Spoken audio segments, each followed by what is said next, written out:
going to call this meeting of the Oskaloosa City Council to order. Today is July 18th, 2016. Let's start with the invocation by Pastor Andrea Brownlee, First Christian Church.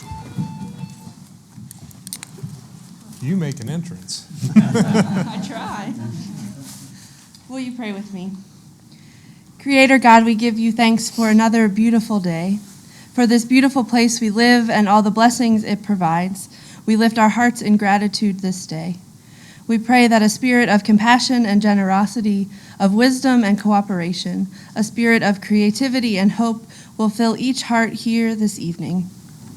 I ask your blessing on Mayor Creutzfeldt and each council member and all who are present at this meeting this evening.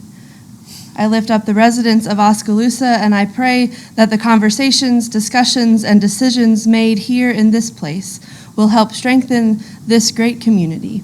These things we ask in your holy name. Amen. Amen. Excellent. Would you join me in the Pledge of Allegiance? I pledge allegiance to the flag of the United States of America and to the republic for which it stands, one nation under God, indivisible, with liberty and justice for all. Thank you. Roll call, please. Burnett? Here. Alger? Here. Jimenez? Here. Moore? Here. Brewster?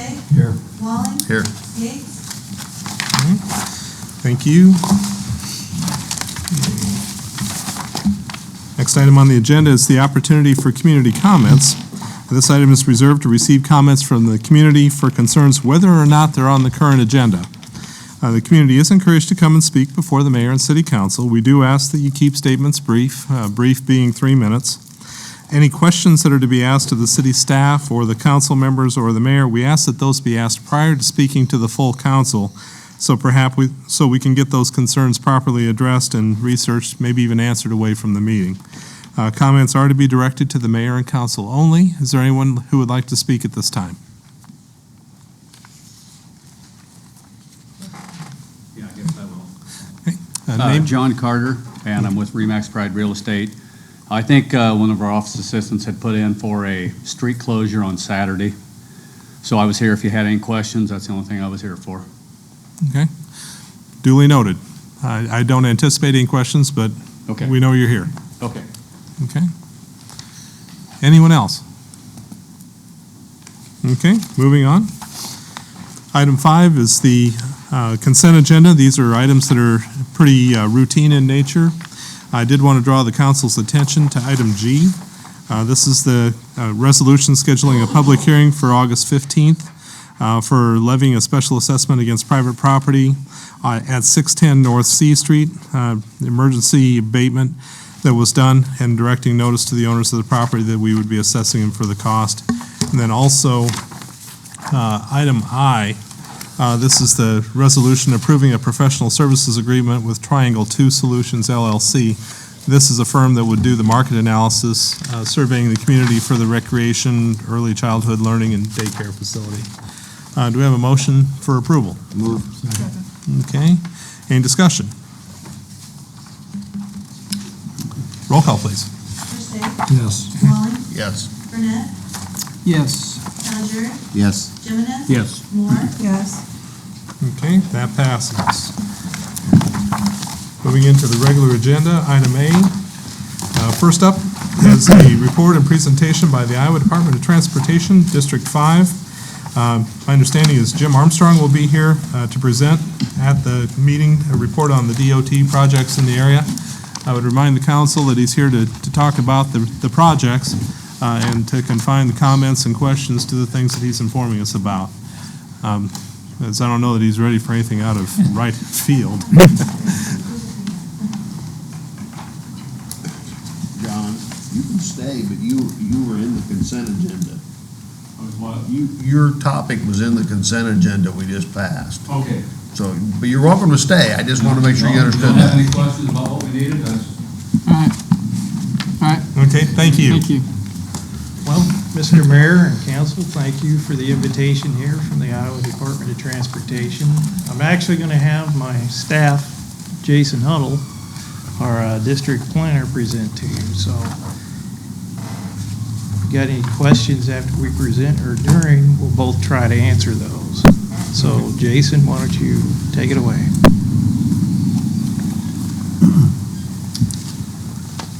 So I'm Jason Huddle with Iowa DOT. We were asked to come to present to the council kind of an update on projects in the area. We currently are working on 2 studies. One's a Northwest Bypass, US 63 Northwest Bypass, and the other would be the Iowa 92 Southeast Connector study. And we also have 2 construction projects, both east and west of the city. We're doing overlay projects. So I'll provide an update on the construction projects at the end of the update on the environmental studies. So first, the US 63 Northwest Bypass study. We're further along in the study. We're looking at doing a 2-lane highway on new alignment. Last time we were out presenting to the public, we had 4 alternatives.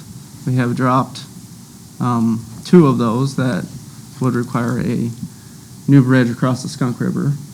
So we have 2 alternatives currently remaining, but we have a alternative 1A is what we're going to carry forward as recommendation to our regulatory agencies.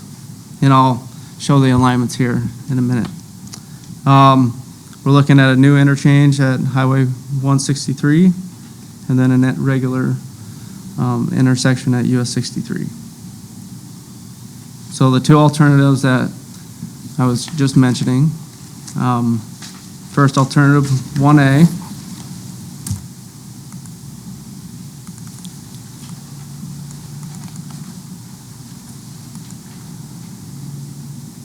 starting at Highway 63 up to the north, heading south, and then tying into 235th. And that's the alternative that's the preferred alternative that we're recommending to the regulatory agencies. And we're hoping to have a public hearing early next year where we will have a formal presentation to the public here in the city of Oskaloosa. And then alternative 4 would tie into Jewel Avenue. And it's relatively the same alignment come up the Highway 163. That's currently where we are with the US 63 Northwest Bypass. I don't know if you want to hold questions to the end or. Well, I'll open it up to the council. One that entered my mind is the timelines on these things.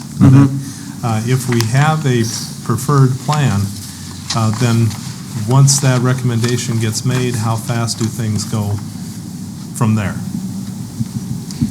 Well, I think the most notable thing is that we would conclude our study, and we're anticipating to conclude that in the spring of 2017. So where that brings us is that we have a preferred alternative, and it will be cleared with all the federal agencies, the state agencies, to be able to actually proceed if we program a project to final design. So the opportunity is going to start next spring for the opportunity to program into our 5-year program, if the commission so desires, to proceed to final design so that we can acquire right away and actually construct the route.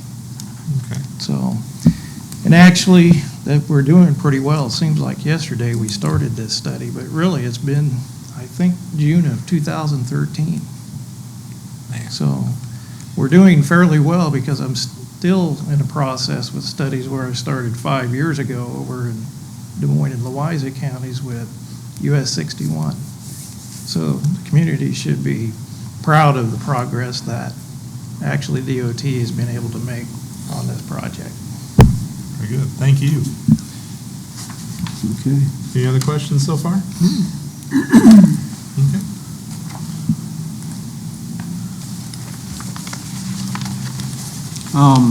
And then the second environmental study we just kicked off, came out to the public, I believe, early May. We brought some 4 kind of ideas, so we wanted to get some ideas from the public and get some thoughts. basically a conversation starter. That was the point of that public meeting. Same with the US 63 Northwest Bypass. This is also a 2-lane on new alignment with a interchange at 163. We're looking to either modify or close the existing interchange south of town. And then we'd have an intersection at Highway 92. We do have alternatives now, and based on public comment from our meeting in May, the locals wanted to see Osborne Avenue looked at a little closer. So we added that alternative in there. And right now, we're out getting permission to access property owners' property to collect the necessary data to do these studies.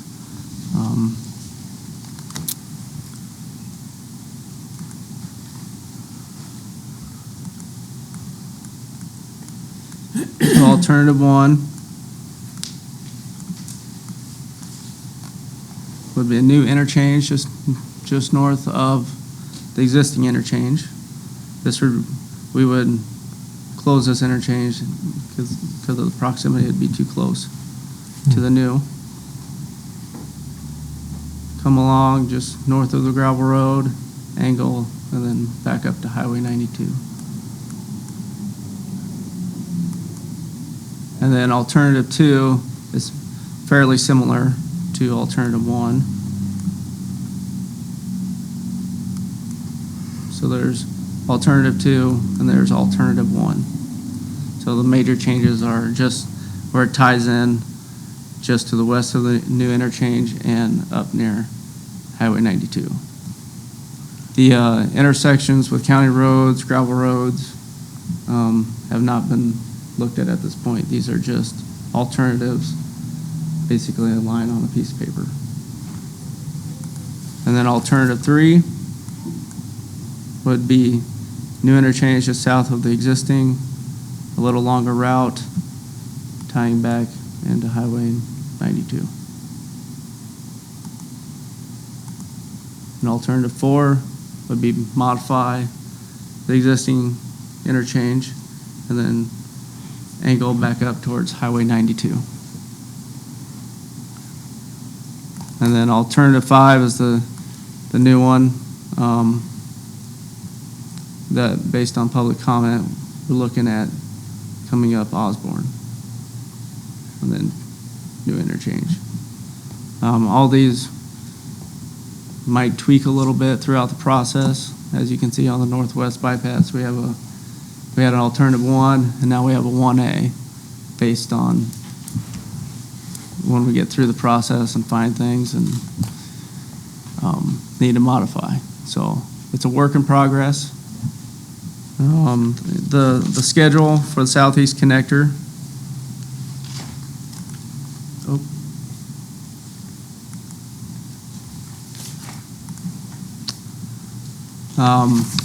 May, we had the public meeting, and then we'll look to come back out to the public and have another public meeting, probably about the time when we have the public hearing for US 63, but we'll have 2 separate meetings.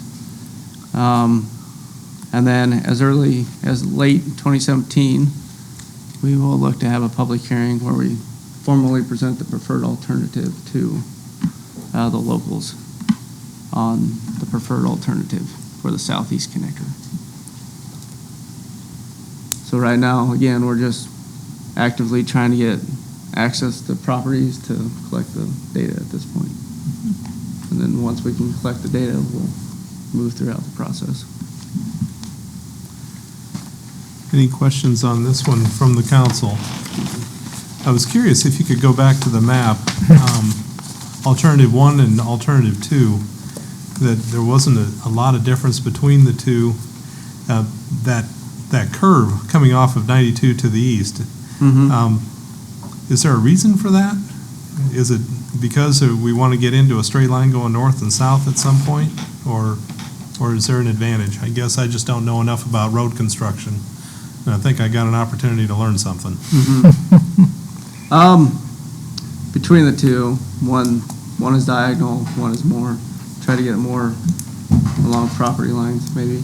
Okay. Again, they're subject to change.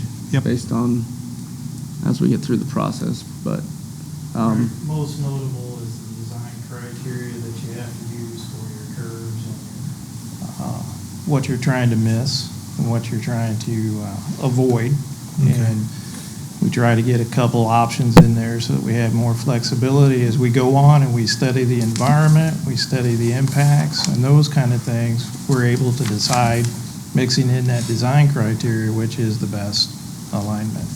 Okay. So I would add one strong thing to this. This is a byproduct off of our northwest bypass. It's not typical to be doing two studies in the same community.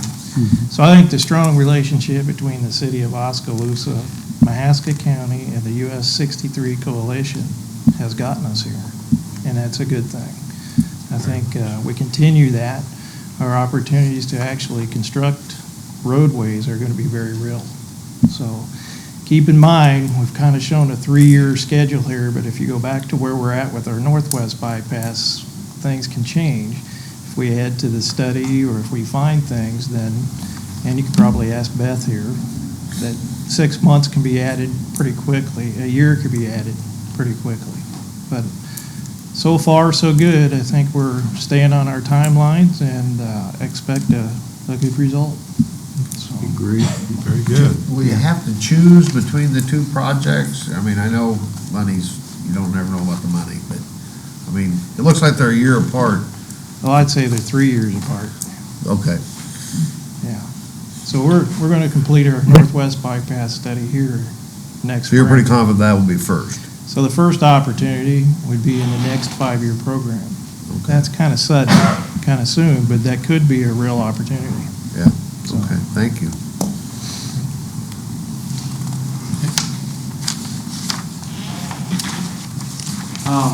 And then just to provide a quick update on our construction project, east and west of town. I'll start with the project west of town. So it approximately starts about near the Highway 163 interchange and goes about 7 miles to the west. The project's going to include 4-foot paved shoulders and rumble strips, and it's an asphalt overlay. And the project was awarded to Norris Asphalt for just over $3 million. It's moving a little quicker than the one to the east, so it'll be fully completed early fall. And then currently to the east of Oskaloosa, the road Highway 92 is currently closed. It will remain closed until early August. Everything's on schedule, even with the recent rain, so things are still moving along. Detours through Rose Hill using Highway 163 and the county road. That project won't be completed until later in the fall, and that'll include new rumble strips, 4-foot paved shoulders, new guardrail, and that was a $6.4 million to forward the cost for that project to Norris Asphalt. And here's a picture of the detour.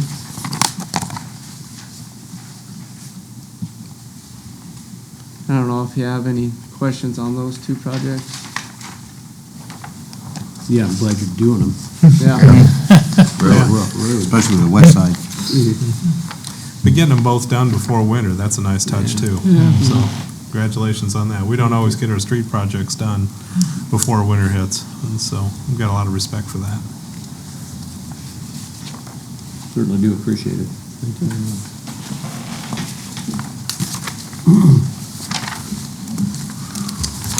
And with that, here's a picture of the detour for the 92 closure, but I don't have any further updates to provide to the council. But Council members? Okay. Well, you've heard it a couple of times, but we thank you very much for the work you're doing around the community. That The bypasses in particular are of a great interest to myself, that one of the things we're trying to do is improve our downtown, and if we can, I think the trucks aren't particularly happy to drive through the center of downtown where there's a lot of people, and I think our citizens would appreciate the opportunities for them to be able to steer around the city as well. And so this solves some great problems for us, and so thank you very much for your cooperation and help. Yes, sir. Thanks for the invitation. Yep. Thank you. Thank you.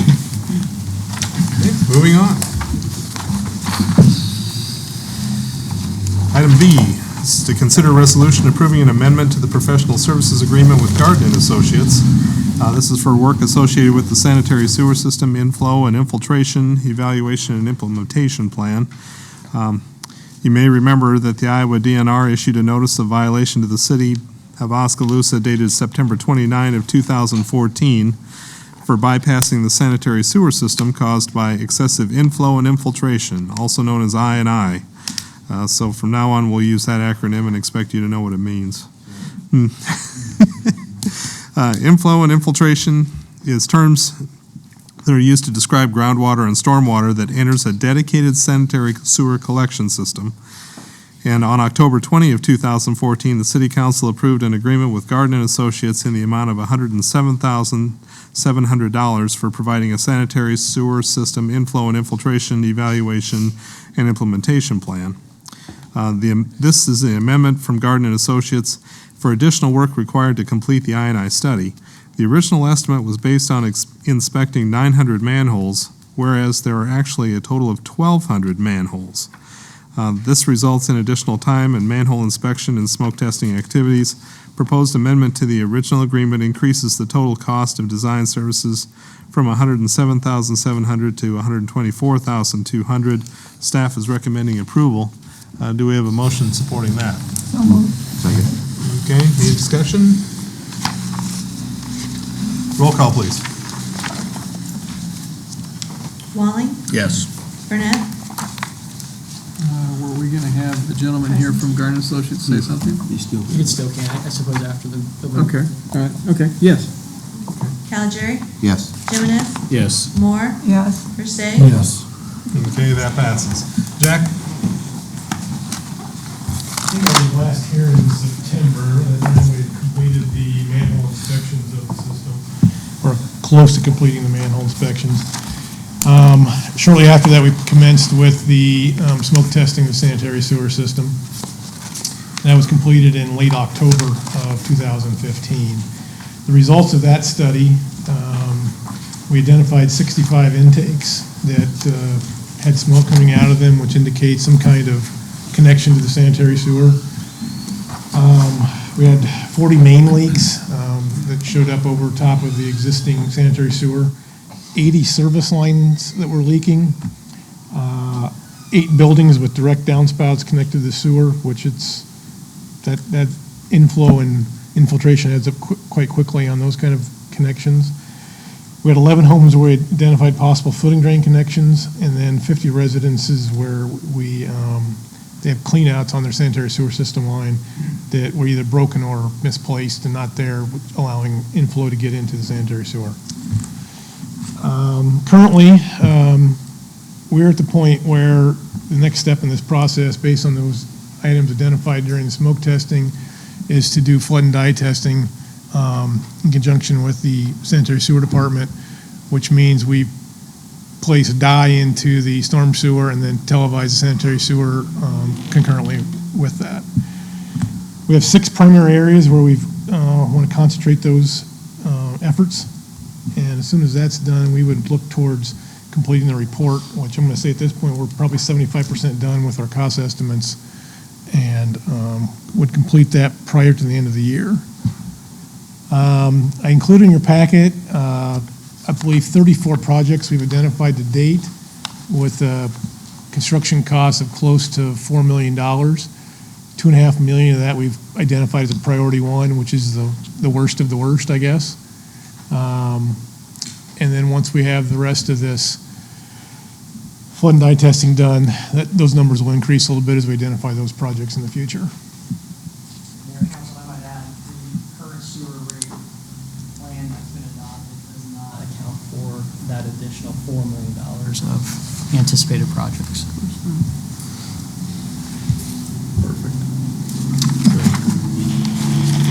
I'm sure there's a grant out there somewhere, right?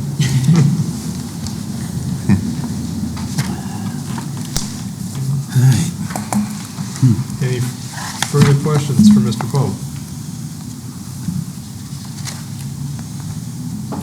Boy, that sure ends on a downer.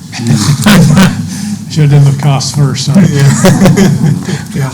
Well, thank you very much. Yep, thank you. Gets us to item C. This is consider a resolution approving the vacation and sale of an unused section of public right-of-way that's lying between 1002 Southeast Street and 602 9th Avenue West.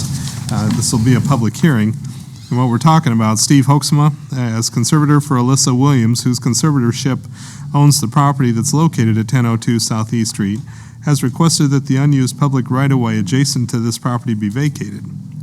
Mr. Hoeksema is also requesting that the street vacation application fee be waived and that the conservatorship be allowed to purchase the right-of-way for $1 plus recording and transfer costs. The right-of-way vacation request is 6,660 square foot in area, and it's zoned as R2, which is urban family residential. Gary Mitchell, the owner of the property adjacent to this right-of-way vacation request at 602 9th Avenue West, expressed that if the right-of-way is vacated, he would like to purchase his half at the price requested by Mr. Hoeksema. If vacation and sale are approved, the area will be divided as shown on the attached location map. Vacation of this public right-of-way will not limit access to other properties. However, easement rights need to be retained for the sanitary sewer main, the gas main, and the overhead electric lines that exist within this public right-of-way. So it went to Planning and Zoning Commission at their July 6, 2016 meeting.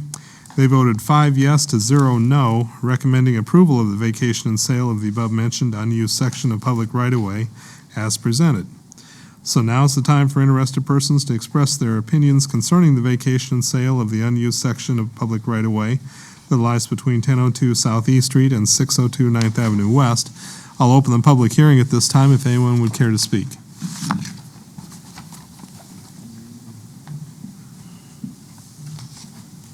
Okay.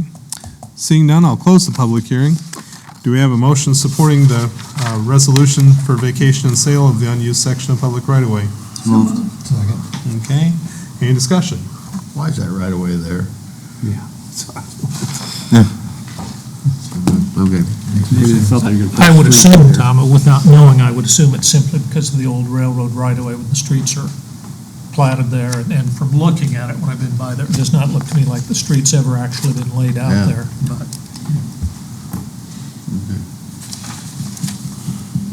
Mayor and Council, the question I have is, does the resolution support the purchase for $1 or per the current fee schedule? That's the only question I have. Well, and I guess, I don't know if we don't have anybody here from P and Z, but how was the dollar arrived at? That was a request from the applicant. So- Okay. And again, I think what was being used is based on recent actions from council where we've had some parcels that were being taken care of by property owners. Mhm. We said, hey, it has no value to us. Yes, our fee schedule says this, well, the code says this. However, they've been maintaining it for years, therefore, it was given at a reduced rate. Who maintains this now? They do, yeah. And I would agree with that, because they certainly have some monetary value in that themselves now by maintaining it and mowing it and take care of it and stuff, so I would agree with the $1 sale. Yeah, me too. For property tax purposes, would it then be assessed at that same rate, or would it be more market value? You know, I'm not sure, quite frankly, what the assessor looks at with it. I mean, I think they do factor in purchase price, but here, obviously, it's a situation where the city's waiving it. I mean, it's not like we're otherwise saying, yeah, we think this ground really is only worth $1. I don't know the answer to that question completely.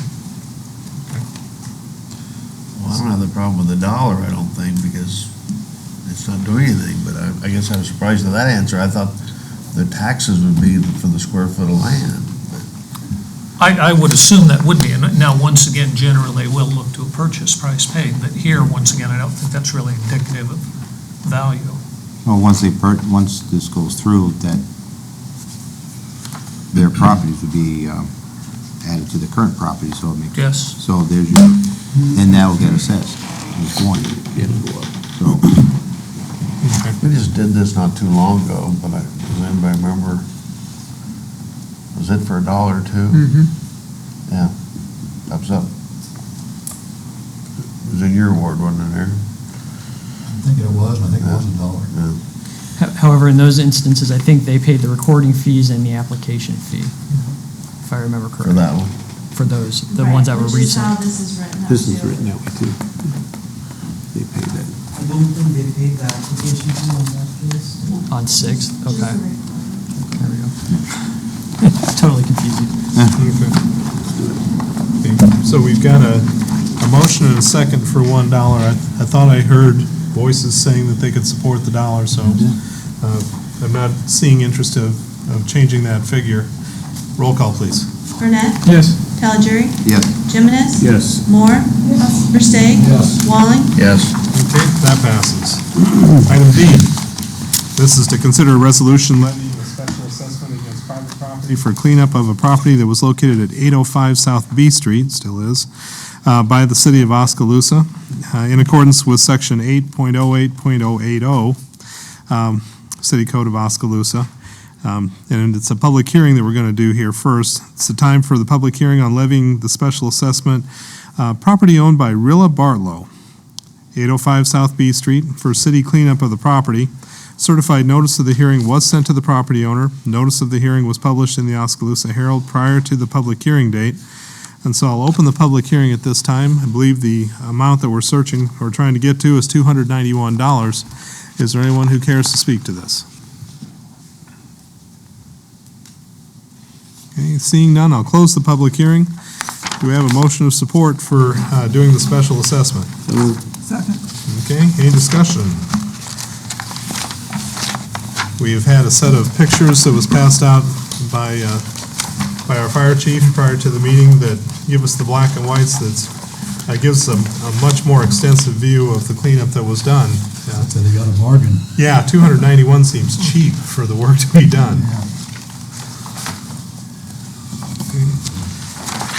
Hearing no additional comments, we've got a motion and a second. Roll call, please. Caligiuri, Yes. Jimenez, Yes. Moore, Yes. Versteg, Yes. Walling, Yes. Burnett, Yes. Okay, that passes. Item E, this is consider an ordinance to change the parking restrictions along C Avenue East from North 11th Street to South Park Avenue. This is the third reading. So you go through the whole story here. At their meeting on March 21 of 2016, City Council directed staff to perform a study regarding on-street parking restrictions along C Avenue East from North 11th Street to Park Avenue. Currently, a no parking zone exists on the south side of C Avenue East from North 11th Street to 400 feet west of South Park Avenue. The main concern was the visibility of vehicles exiting the hospital driveways due to the parked cars along the north side of C Avenue East. The section of C Avenue East is 31 feet in width. That allows for parking on one side of the street but not both sides. In addition, current city codes restrict parking only 10 feet either side of a driveway or intersection approaches, which is not adequate for the visibility of exiting hospital vehicles. In order to alleviate the visibility concerns for the exiting hospital traffic along the north side of C Avenue East, staff has recommended to restrict parking on the north side only, which is considered option 1. This option will keep one side of the street available for on-street parking to accommodate the residents living on the south side of C Avenue East. Staff also recommends that parking should be restricted 50 feet on each side of the intersection of North 11th Street for the visibility of waiting vehicles at a two-way stop. There were 7 crashes in the last 5 years on C Avenue East between 11th Street and Park Avenue, with 6 of those crashes at the intersection of C Avenue East and 11th Street, 1 crash at the mid-block section of this road segment.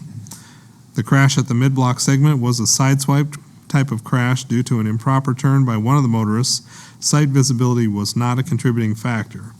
Although not a part of the traffic engineering analysis for parking studies, the survey responses from property owners are attached separately. Planning and Zoning at their meeting on May 9th voted 6 yes to 1 no in favor of a different option, option 2, restricting parking 50 feet on both sides of the easternmost driveway approaches to the hospital, leaving the parking restriction along the south side of C Avenue East the way it is. They also recommended parking restriction 50 feet east and west of North 11th Street on the north side of C Avenue East for a two-way stop visibility. And so the attached figures 1.1-3 depicts the details of the current parking restrictions and each recommended option. At the June 20th, 2016, and at the July 5th, 2016 City Council meetings, City Council approved the ordinance pertaining to option 2, and that is also in here. So do we have a motion supporting this third and final reading of the ordinance changing the parking restrictions per option 2? So moved. Second. Okay, any discussion?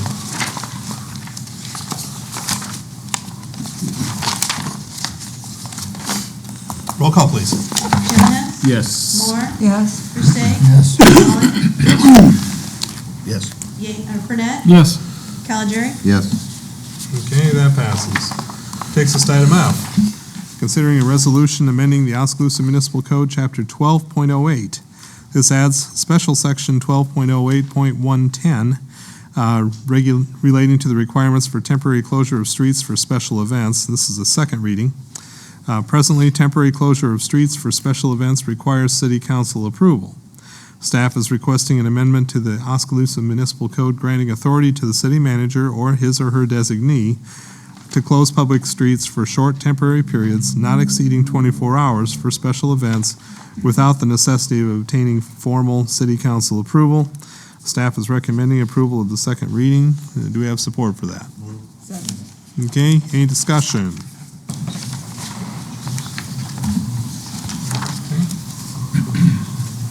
Roll call, please.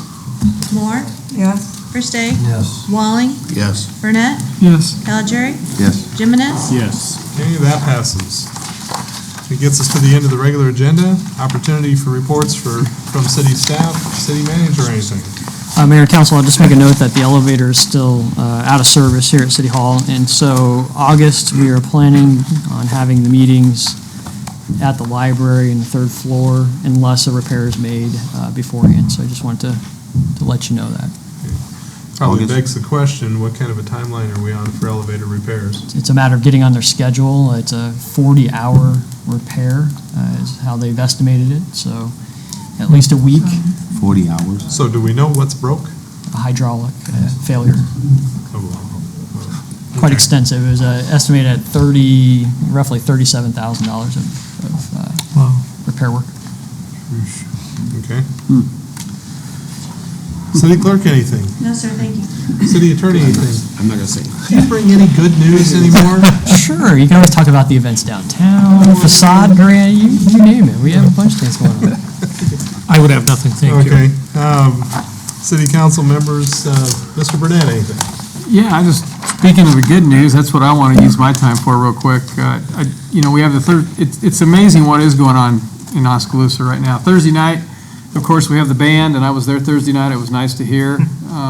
Saturday, the Main Street Organization had Christmas in July. They lit up the square at night. They had a band down there. There were tons of kids playing around, lots of activities. So kudos to that organization for making that happen.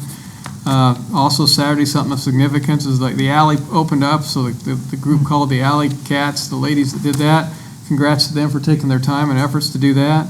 And then last but not least, I'm going to give a kudos to Carol Kelderman and her efforts to reinvigorate the Lake Keoma Beach area. I was out there the other day, and they got some paddle boats going. They've opened the boathouse, and I know she spent an awful lot of time on that, and so kudos to her for that. So. Okay, very good, thank you. Tom? No, sir. Okay. Nothing, sir. No, thank you. Okay, yeah, I wanted to kudos or extend my congratulations as well as to everything that Steve mentioned there. That the Christmas in July thing was very good. We've heard over and over again how important it is to keep the downtown busy. And so what you're seeing is a genuine effort by the part of the chamber to make the downtown busy. So between the band concerts, the Christmas in July, we'll be doing Celebrate Oskaloosa coming up on this coming Saturday. And then I think the Thursday after that, then comes the Sweet Corn Serenade that's coupled with the band concerts.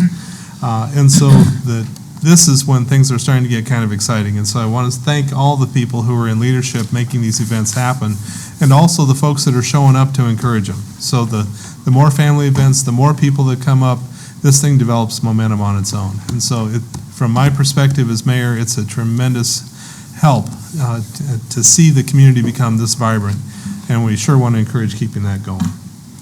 With that, do we have a motion to adjourn? Move. Okay, all in favor say aye. Aye. We're adjourned.